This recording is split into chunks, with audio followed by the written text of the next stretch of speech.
Hello all, నా పేరు వెంకటేష్. ఎంతమంది ఇరుముడి మూవీ చూసి కంటతడి పెట్టుకున్నారు? అఫ్ కోర్స్ నేను కూడా ఏడ్చా, బట్ చుట్టుపక్కల ఉన్న వాళ్ళు ఏమనుకుంటారని తెలియకుండా కళ్ళు తుడుచుకోవడం ఇవన్నీ కామన్. ఎందుకంటే కొంచెం అక్వర్డ్గా ఫీల్ అవుతాం వేరే వాళ్ళు చూస్తే ఏమవుతుందని. బట్ ఈ మూవీకి మాత్రం ఎంత కంట్రోల్ చేసుకున్నా ఏడుపు వస్తుంది. ఎన్నిసార్లు చూసినా అదే ఫీల్ వస్తుంది. డైరెక్టర్ చాలా క్లెవర్ గా రాసుకున్నారు. థ్యాంక్ యూ శివనార్వన్ గారు. ఇంత గొప్ప మూవీ మన తెలుగు ఫిల్మ్ ఇండస్ట్రీ నుంచి రావడం చాలా గొప్ప విషయం. అది రవణకి మాస్ కంబ్యాక్ అవ్వడం అంటే టీఎఫ్ఐ సెలబ్రేట్ చేసుకుంటుంది. ఇంకా మూవీలోకి వస్తే ఒక క్యారెక్టర్ ఉంటుంది, నేను కంప్లీట్గా రివీల్ చేయాలనుకోవట్లేదు.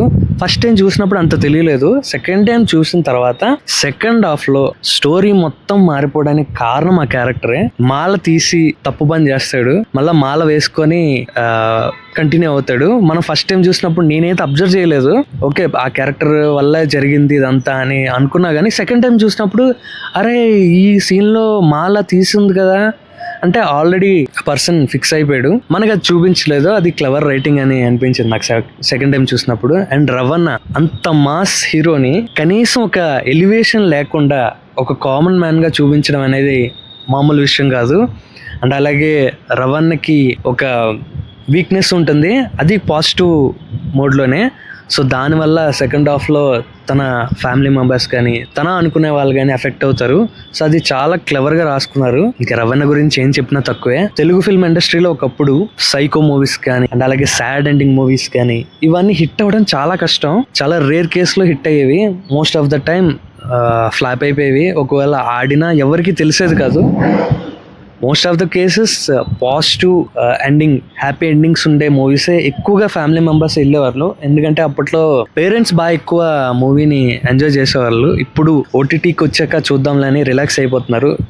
ఇరుముళ్ళ ఇలాగా గొప్ప గొప్ప సినిమాలు అయితేనే థియేటర్కి వస్తున్నారు, ప్రతి సినిమాకి రావట్లేదు. బట్ అప్పట్లో అలా కాదు. మూవీ అంటే ఒక సెలబ్రేషన్. టికెట్ తీసుకుని థియేటర్కి వెళ్ళి కూర్చున్నాం అంటే ఫస్ట్ డే థియేటర్కి. ఇప్పుడంటే చాలా ఈజీగా వెళ్ళిపోతున్నాం బుక్ మై షోలు అన్నిట్లో బుక్ చేసుకొని. అప్పట్లో ఫస్ట్ డే ఫస్ట్ షోకి థియేటర్కి వెళ్ళి సినిమాని ఎంజాయ్ చేయాలి అంటే చాలా పెద్ద విషయం. చాలా రచ్చ జరిగేది, చాలా గొడవలు అయ్యేవి. చాలా సినిమాల్లో అది యూస్ చేసుకున్నారు కూడా ఇప్పటికే. అండ్ ఆంధ్ర కింగ్ తాలూకు సినిమాలో కూడా చాలా వరకు మనం చూసాం. And coming to the point, ఇప్పుడు ఎందుకు మూవీస్ సాడ్ ఎండింగ్ వచ్చేస్తున్నాయి ఎక్కువ అంటే, ఇంతకు ముందు వచ్చేవి బట్ ఇప్పుడు జనాలు ఎందుకు యాక్సెప్ట్ చేస్తున్నారు అంటే, after Covid Netflix, Amazon prime, ఆహా ఇలాంటి ఓటీటీ ప్లాట్ఫామ్స్ మనం యూస్ చేయడం స్టార్ట్ చేసాం. అందులో different kind of movies, web series. ఒకప్పుడు టీవీలో సీరియల్ తప్పితే వెబ్ సిరీస్ ఎవరికి తెలీదు. ఇప్పుడు వెబ్ సిరీస్ అంటే పేర్లు చెప్తున్నారు. కొరియన్ డ్రామాస్ చూస్తున్నారు. చాలా మంది కొరియన్ లవర్స్ కూడా ఉన్నారు నాకు తెలిసి. వాళ్ళు ఎవరైనా ఉంటే కామెంట్స్ లో హాయ్ చెప్పండి. అండ్ కంటెంట్ బాగుంటే, స్టోరీ బాగుంటే, ఎగ్జిక్యూషన్ బాగుంటే, ఐడియాలజీ బాగుంటే ఎలాంటి కంటెంట్ అయినా తెలుగు ఆడియన్స్ యాక్సెప్ట్ చేస్తున్నారు. బెస్ట్ ఎగ్జాంపుల్ చెప్పాలంటే రీసెంట్గా వచ్చిన మంజుమల బాయ్స్.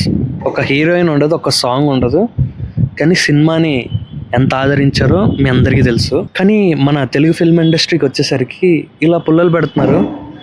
ఇరుముడి మూవీ లాస్ట్లో బ్లర్ అయిందని, సెకండ్ హాఫ్లో ఆ క్యారెక్టర్ వల్ల సాడ్ ఎండింగ్ అనేది వచ్చేసిందని, జీర్ణించుకోలేకపోతున్నామని, ఇలా ఏవేవో పుల్లలు పెడుతున్నారు. అరే రవణ ఆల్రెడీ గెలిచేశాడు రా, మీరు ఎన్ని మాట్లాడినా వేస్ట్.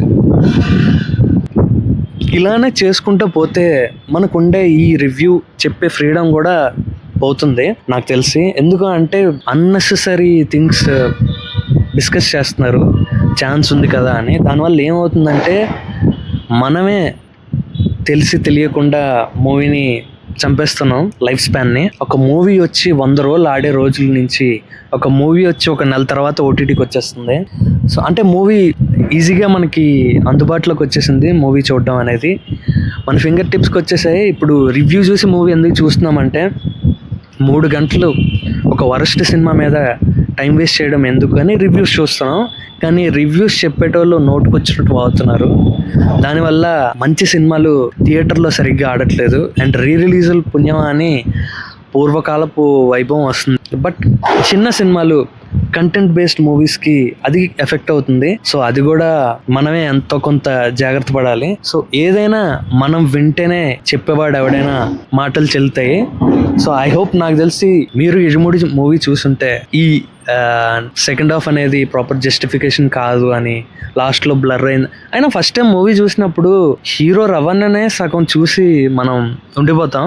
అలాంటిది స్క్రీన్ బ్లర్ అయింది, అక్కడ బ్లర్ అయింది, ఇక్కడ బ్లర్ అయిందని నాకు తెలియక అడుగుతాను, మీరు అసలు ఆడియన్సా లేకపోతే ఏమన్నా న్యూస్ రిపోర్టర్సా? సో కొంతమంది తెలుసో తెలియకో ఇట్లా రివ్యూస్ ఇస్తున్నారు. ఐ హోప్ ఈ మూవీ ఇంకా విజయవంతంగా థియేటర్స్ లో ఆడాలని. ఎందుకు మీరు ఎన్నిసార్లు చూసారు ఇరుముడి? ఫస్ట్ టైమా, సెకండ్ టైమా? సెకండ్ టైం చూస్తే మీకేమైనా కొత్త పాయింట్లు తెలిస్తే కాన్ఫ్లిక్ట్ పరంగా కానీ, క్యారెక్టర్ పరంగా కానీ ఇంకా ఎక్కువ విషయాలు మాట్లాడినా, ఎందుకంటే అందరూ చాలా ఎక్స్పర్ట్స్ అయిపోయారు. సో నాకు తెలిసిన పర్స్పెక్టివ్ లో ఒక జెన్యూన్ ఒపీనియన్ ఈ వీడియోలో చెప్పాను.